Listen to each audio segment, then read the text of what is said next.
બે દિવસ પહેલાં એક પાટીદાર સમાજના યુવાન ઉપર હુમલો કરવામાં આવ્યો.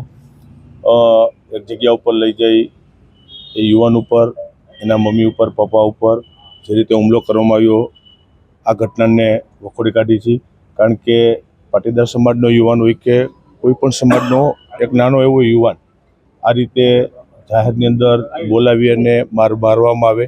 આજે મેં હોસ્પિટલ ખાતે અમે બધા આવ્યા છીએ, યુવાનને મળ્યા છે, એના પરિવારને મળ્યા છીએ, સમાજના આગેવાનો, સમાજના યુવાન મિત્રો સાથે પણ ઘણી બધી ચર્ચાઓ થઈ છે. અને જે રીતે આખી ઘટના બની, કીધું કે કોઈ પણ સમાજનો યુવાન હોય એ ઘટના ન બનવી જોઈએ. પાટીદાર સમાજનો યુવાન હતો અને નાની ઉંમરનો યુવાન હોય ને જે આવી ઘટના બની હોય, અને એટલા માટે અમે આજે ગોંડલ હોસ્પિટલ ખાતે આવ્યા છીએ. અને હું આ પાટીદાર સમાજ સમગ્ર યુવાન સાથે છે, હું પણ સમાજ સાથે છું ના યુવાન સાથે, જે સમાજના આગેવાન સાથે પણ અમે બેઠા હતા, સમાજના યુવાન મિત્રો ગોંડલના, એમની સાથે પણ ઘણી ચર્ચા થઈ છે. અને એક આગળ ગૃહમંત્રીશ્રી સાથે વાત કરીને પણ જે સમાજની માગણી છે એ સ્વીકારવામાં આવે અને એ પ્રમાણે કાર્યવાહી થાય દિશામાં અમે આગળ પ્રયાસો કરશું.